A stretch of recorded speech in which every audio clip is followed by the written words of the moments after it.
Nandito po sa Central Luzon, mapapansin ninyo sa likuran ko, nag-uumpisa ng magkulimlim ang langit. Ngayon po ay Biyernes pa lang at inaasahan na pagdating ng Sabado ay papasok na sa Philippine Area of Responsibility ang malaking bagyo at by Sunday ay meron na itong landfall dito sa kalupaan ng Bicol papunta sa Central Luzon. And as we prepare sa pagpasok ng isang malaking bagyo na ito, pinag-uusapan natin ngayon paano na ang Cebu. Mayroong mga nagsasabi ngayon daw ay panahon ng pagsama-sama. Yung ICI chairman, mayroon pang sinasabi na ngayon ang kailangan natin ay pag-ibig. The Bible says there is a season for everything. There is a season for war, a season for peace, a time to be born, a time to die. Pero sa kasalukuyan po ang aking palagay, today is the season for justice. Kailangan natin ay malaman kung magkakaroon ba ng katarungan sa kung ano ang nangyari sa Cebu. For so long, sinasabi ko na noon, nakikipaglaban tayo against vote buying, that this corruption eventually is gonna cost us. And now, nakikita natin kung ano na yung dagok nito sa sambayan ng Pilipino. Although we can blame the politicians, yung mga magnanakaw, we also have played our part in this. Hindi ho sapat na tayo ay naghahalal ng isang presidente na gusto nyo. Kagaya halimbawa, binoto nyo si Rodrigo Duterte o kung sino man binoto nyo yung presidente, pero pagdating sa mga halala ng congressman, ng senador, ang paulit-ulit nyo naman binoboto, ay yung mga namimili ng boto, yung mga corrupt at yung mga walang ibang ginawa sa bayan, kundi magpa-display lang dyan at mamigay ng mga ayuda at pera. Ito ang pinagmumulan ng lahat ng korupsyon, and now we are paying for it. It's so painful to see na yung warning na sinasabi ko for 13 years now ay nagaganap na sa kasalukuyan. And yung corruption has reached to a level na kakaiba na po ngayon. Bukod sa sila ay sobrang kapal na ng mukha sa kanilang pagnanakaw, hindi na nila kinakahiya yung kanilang kayamanan, hindi nila kinakahiya yung pagtatago nila at pagtatakipan dito sa nagaganap ng mga nakawan sa ating pamahalaan.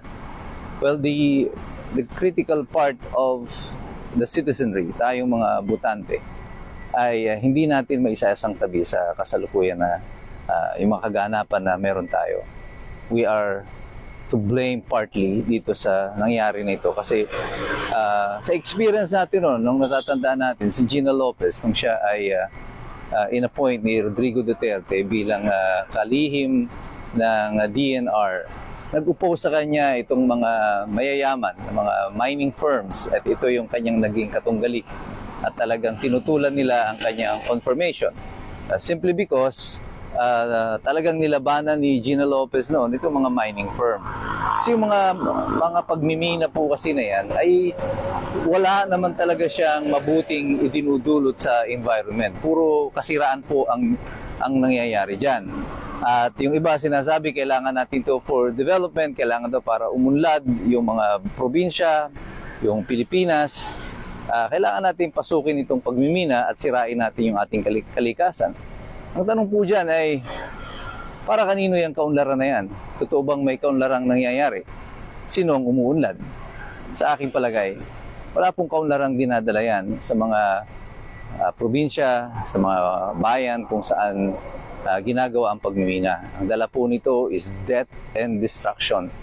Yung pong benefit na ibinibigay ng pagmimina versus the cost na pinagbabayaran ng mga tao ay hindi po pantay. Masyado pong mabigat ang cost ng pagmimina na ito para sa mga mamamayan.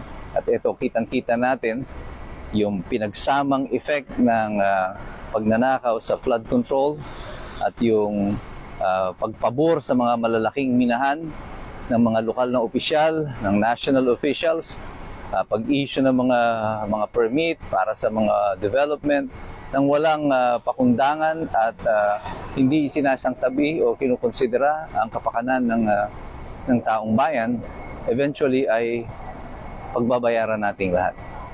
At ito na nga, and the moment I saw yung mga pictures and videos of dead people, yung mga patay doon sa Cebu, hindi ko po maiwasan na ako ay malungkot at lumuha. Lalo na nakikita ko may mga sanggol, may mga bata na namatay, nalunod. Yung dalawang matanda na nandun lang sa ibabaw ng air conditioning unit, naghihintay ng saklolo. Yung babaeng iniligtas ng kanyang kasama, hindi ko alam kung asawa niya yon.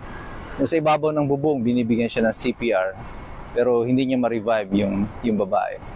This human tragedy is just too much, you know, for us to bear. At ang makita natin ito, ang pinagmulan lang nito, ang dahilan nito, kasakiman ng mga nanunungkulan sa lupuyan.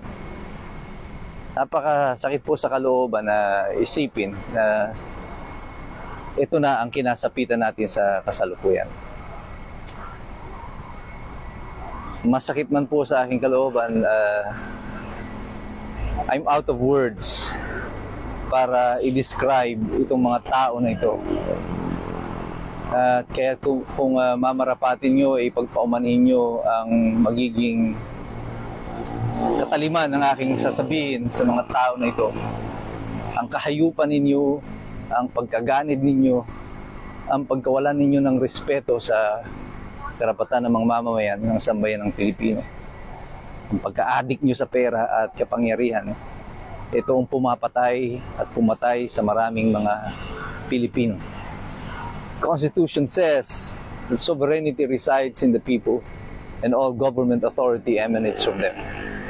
Ang tunay na kapangyarihan ay nasa mga mamamayan at ang lahat ng otoridad ng pamahalaan ay sa kanila nagmumula. Tao rin ang babawi ng lahat ng kapangyarihan na yan at ng otoridad na yan. Kaya kinakailangan tayo pong lahat ngayon, mag-isip-isip na kayo.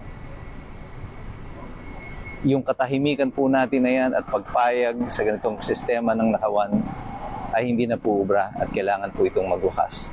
Ikaw at ako, tayo na ang gaganap at gagalaw dito. At sana po kayong lahat, everyone who is watching right now, magsaliksik po tayo sa ating mga puso. And tingnan natin kung nasaan tayo maninindigan sa panahon na ito. There is a season for everything. This is a season to find justice. This is a season to stand up for our rights. This is a season to seek the righteousness of God. Hindi na po tayo pwedeng manahimik ng ganito-ganito lang. Pero sa ating pagsali dito sa labanan na ito, patuloy po tayong magsipagsaliksik, magsipag-aral ng ating mga sarili, sapagkat mahirap pong makialam ang taong walang alam. God bless you, God bless us all. Mabuhay ang Republika ng Pilipinas.